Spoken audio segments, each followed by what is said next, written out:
Word nerd, wordsmith, wordy, wordless.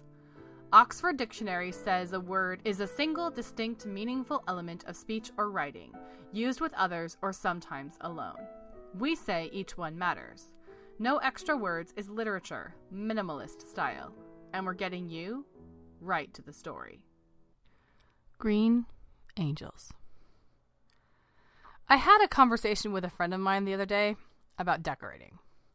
We talked about the difference between people who decorate with a certain style or theme and people who decorate with, well, stuff. When people decorate with a theme, you know they planned what they want you to think about where they live. I'm the kind of person who decorates with stuff. When you see what hangs on my walls, on my Christmas tree, or even the bumper stickers on the back of my car, you aren't supposed to see a theme. You're supposed to see pieces of my life that have meaning to me. And through them, you're supposed to see me. And sometimes the littlest, ugliest, and most insignificant things are the ones that mean the most. I found the angel in the parking lot in front of my apartment complex one February when I was still in college. It was hiding under the pine needles, smashed and forgotten, complete with the broken safety pin that doesn't work because it had been run over by a car. I picked it up, carried it inside, and hung it on my wall, where it has called to me since then. One day I took it down and stared at it. It seemed to have a story to tell, and I wanted to give it a chance to be heard. I imagined all the places it might have come from. Maybe it's a fallen Christmas tree ornament. Maybe it came off the jacket of someone who received it as a gift. Maybe it was a school project. As I tried to tell my angel's story, my mind wandered, and I started to ramble. I was remembering other angels. Lots of angels. My mom used to collect angels. All kinds of angels. She had angels made of wood and plastic, wax and cloth. Glass ones I was told not to touch. Even one made of pink construction paper and glitter, a gift from my sister. I thought families who hung stars at the tops of their trees were crazy. The only tree argument we ever had in my family was whether to put my favorite angel on top or my sister's. We took turns. I loved being there when we took Mama's angels out for Christmas. They had a whole shelf to themselves, but they filled the house. All shapes, all sizes, and from all over the world. The first story I ever told my family was based on Mama's favorite Christmas book, The Littlest Angel. As I tried to write the story of this angel, I thought of that first angel story I told, and how easy it was to find an audience for storytelling in my mom. She and I even exchanged a story journal. She would write a few pages, mostly about her life as a kid and how she and my aunt played together, and then she would pass it to me. I would read what she had written, write my own story to answer, and pass it back. I learned to love telling stories and hearing them from my mom. The last Christmas we spent together, she read aloud the story I had bought for her, A Cup of Christmas Tea, which I told her was the story of an angel who didn't yet have wings, a human angel. A few years ago, someone gave me a new definition of the word angel. They aren't cosmic superheroes who come down to solve your problems with magic and lights. They come to hold your hand, walk next to you, hear your story, and share their own. No wonder Mama liked angels so much. The year I was 16, I lost my mother and inherited the angels. In the months after she died, I tried to think of what she had said or done that defined my life. She didn't leave me with one piece of overarching advice that defined my life and told me how to live it. She left me with memories. I remembered how much fun it was to make her laugh, to swap stories and share gossip, even if it was only in the car on the way home from Girl Scout meetings. Somehow, we never got home until we were all talked out, even if we had to loop around the block a few times until the story was over. The mental picture I was left with her, though, was of angels. A picture that didn't really come to light till a friend called me on the phone to ask me what my favorite color was. I didn't have one, hadn't had one in years. I thought of a story my mom once told about the color green. She used to train Girl Scout leaders, and she had a theory that all Girl Scout leaders give gifts of green to the world. So she and I found green things to give those leaders, and she presented all of them with a green gift while she told the story of the gifts of green. Green, I told my friend. My favorite color is green. She brought my gift to me in a green bag, a statue made of Fimo clay. I grinned when I saw it. It's her. I remembered all those angels, of all shapes and sizes, spread throughout my house. She's right in the middle of them, the one dressed in green. I guess this angel of the parking lot didn't want its story told after all, as much as to give me the chance to tell mine, about a little girl who loved stories and was inspired by angels. Because this angel may have fallen off a Christmas tree or a little girl's coat, and it may have been run over by a car, but it doesn't matter how it got to me. It did. And I know that it's my favorite green angel checking in to tell me that if I need it, she's still willing to swap stories.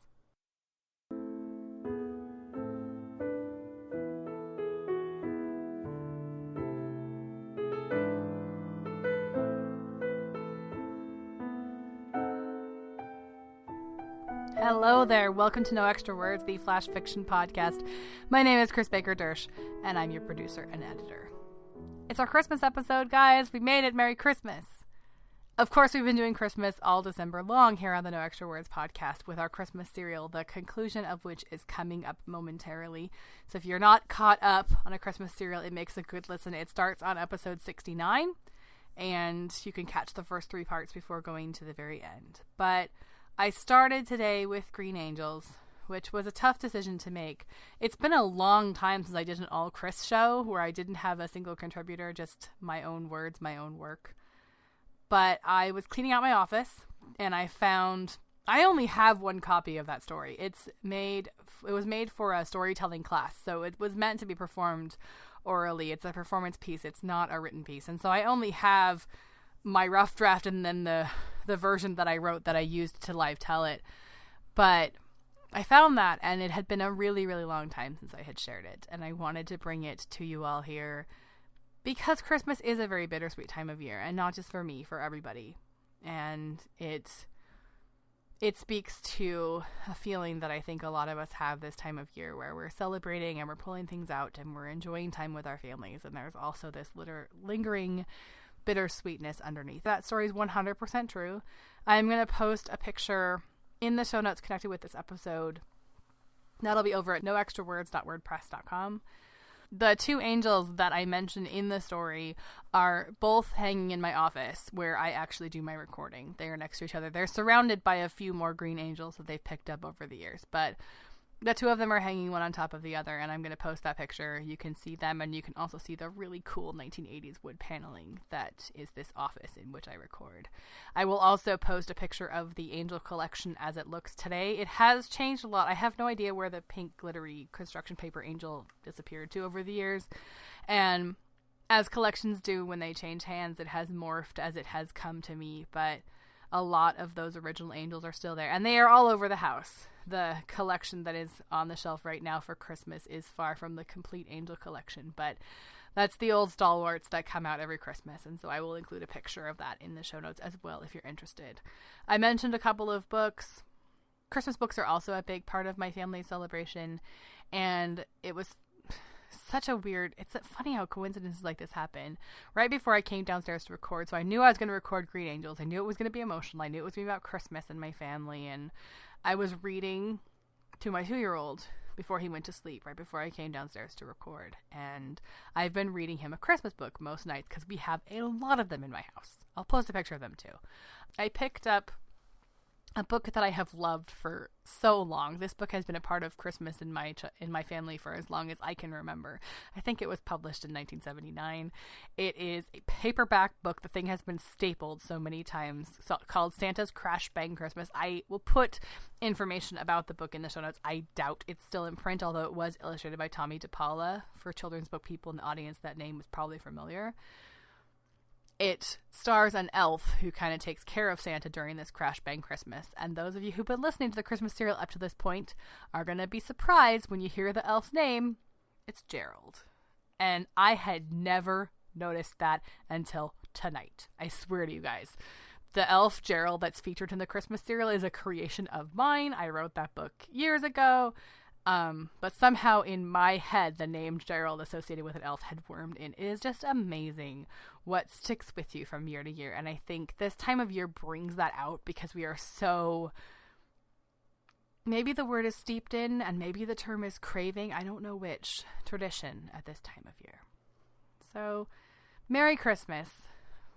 My most sincerest of wishes to everyone listening, or whatever holiday you are celebrating this time of year. Or if you're not celebrating a holiday, then I just wish you blessings on the new year, blessings on the solstice.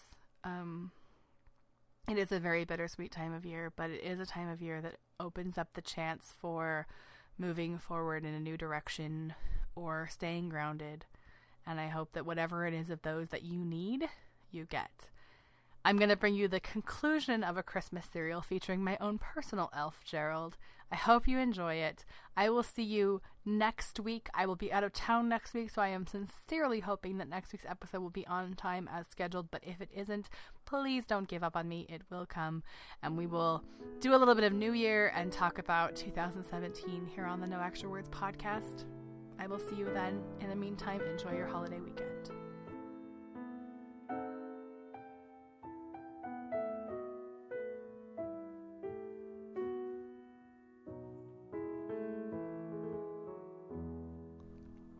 Previously on A Christmas cereal. Teacher Patty in elf school always says that humans are dangerous, but I don't think she's right.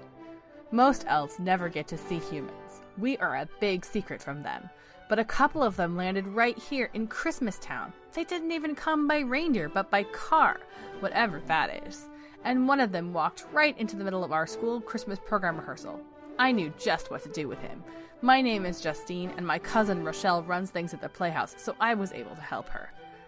I've been asked to help again. See, Gerald, who is sort of the elf in charge, thinks these two kids from Centerville are such a big threat that he's actually canceled Christmas, which is really strange because now it's Christmas Eve, and none of the grown-ups know what to do without work and stuff. Duncan, he's the oldest elf in Christmas Town, has a plan to put the whole thing right, and he asked for my help. It's hard to know who to listen to when all the grown-ups in your life tell you different things, but Duncan is so old he's seen everything, so I think he's right. He better be anyway, because things are really weird around here, and while I like adventure as much as the next elf girl, I'm really looking forward to things getting back to normal.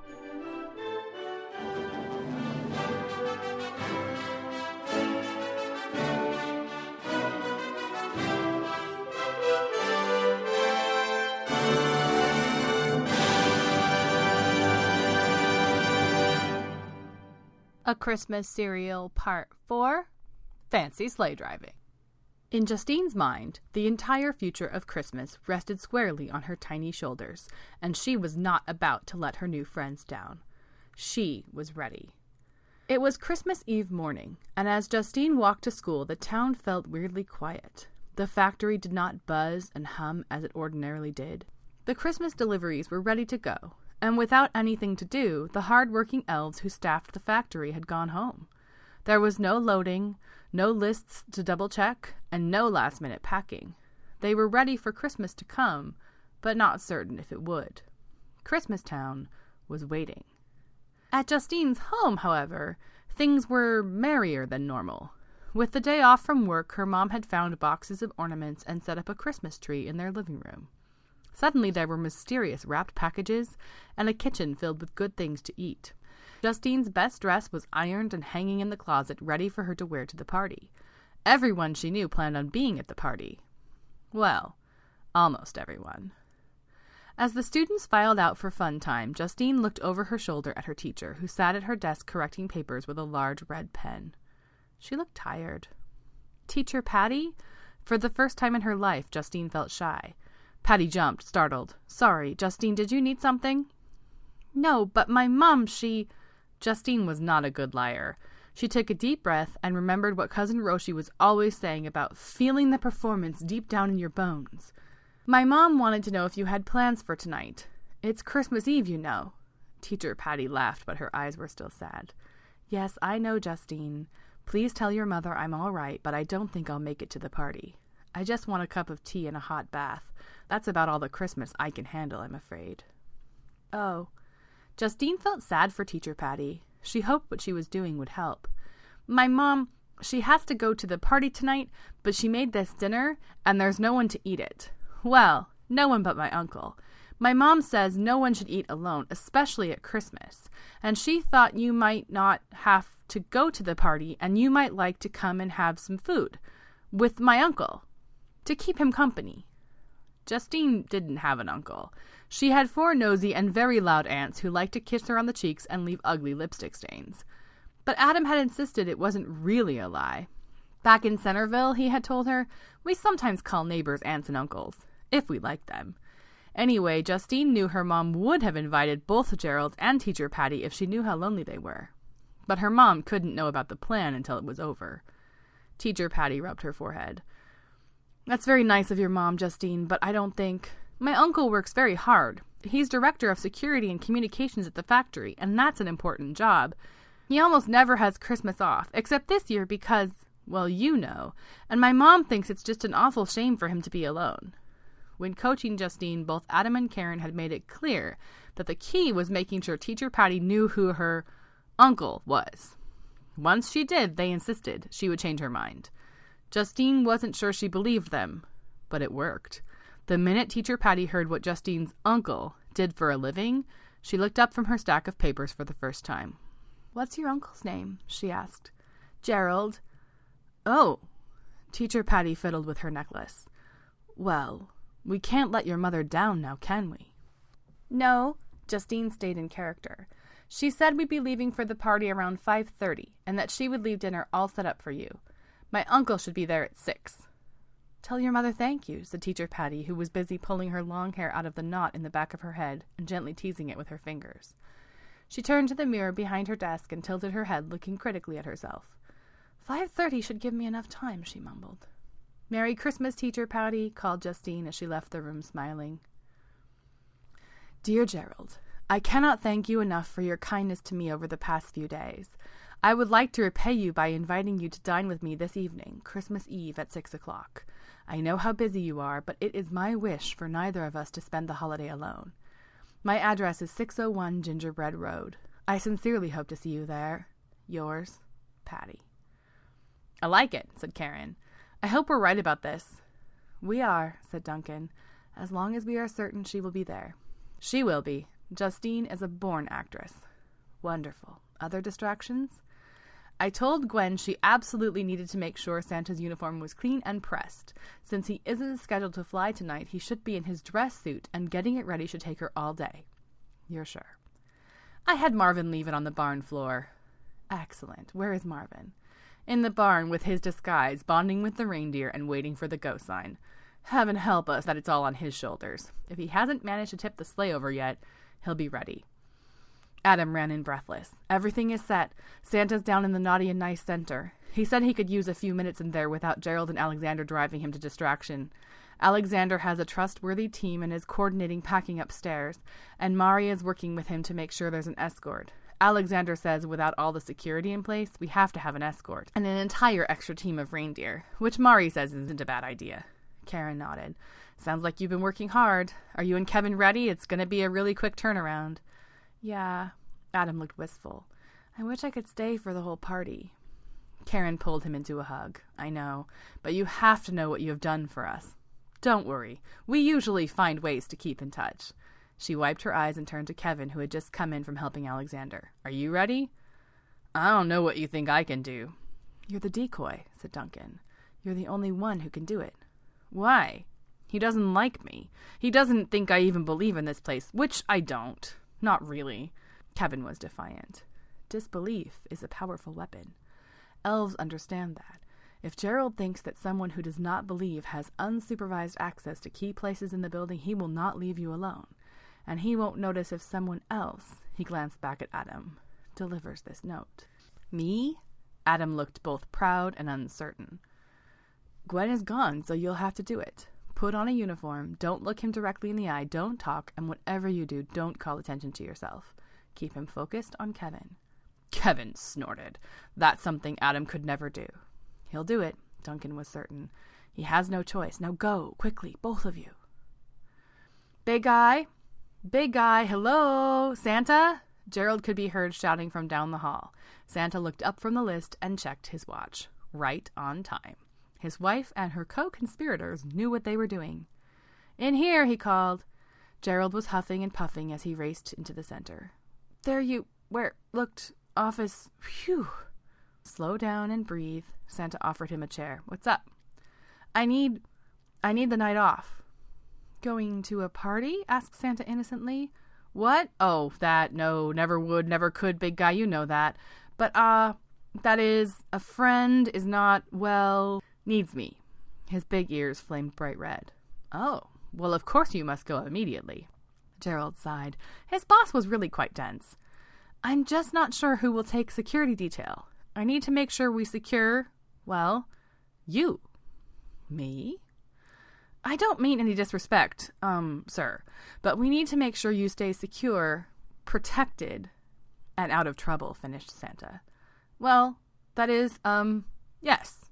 There will be a lot of pressure to fly tonight. I want to make sure you aren't, well, placed in an uncomfortable position. Certainly, Santa nodded. And you wouldn't want to have to worry about Christmas or me on such an important night, which is why you should take this. He held out what appeared to be a large gold pocket watch. Gerald's eyes widened.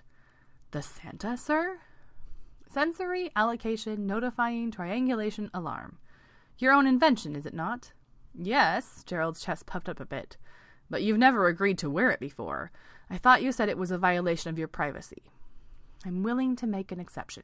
Tonight is an important night, and you will feel better if you know where I am. I've set it to notify you if I leave the Naughty and Nice Center, as you can see. It even has this heartbeat gizmo so you can tell if I've taken it off, am I right? Yes, Gerald smiled. Your predecessor was rather mischievous in that regard, sir. Well, hopefully my using this will allow you to concentrate on your friend, Santa winked. May I say, sir, said Gerald, that you are a genius? Santa strapped the alarm to his wrist and tucked the pocket watch piece into Gerald's hand. Go, he said with a smile. Gerald did not need to be told twice. When he was completely certain his security chief was gone, Santa pressed a small button on his belt. Big red to Mighty M. We are go for pickup. Repeat, we are go for pickup. Roger that, said Marvin from the sleigh, spitting out a few white hairs from his fake beard. Mister, he whispered reverently to the captain of his team, this may be your biggest mission yet. Let's go, boys. Karen's home-cooked meal was delicious, but neither Patty nor Gerald paid much attention to the food. They only had eyes for each other, which was probably a good thing, because if either of them had looked out the window, they might just have caught a glimpse of the sleigh, whipping around the top floors of the factory with the white beard of what looked like Santa flapping in the wind. Sleigh loading was usually a stressful time, but with the party going on, packing up the handmade treasures of Christmastown was more festivity than work. The elves laughed as they loaded the sleigh, which bobbed around a bit more than usual. Santa was so excited he fairly danced, although he didn't say anything. The elves of Christmastown were happy to see things return to normal. Well, almost normal. A more festive version of normal. Adam was teaching every Christmas carol he knew, even the really annoying ones. Kevin was trying to eat all the food piled high on the tables of the factory's top floor. Duncan's 23 great-grandchildren were clustered around him and some of the older elves, begging for stories. The decorations were beautiful, especially the ropes and ropes of twinkle lights. Elves tend to be good with lighting.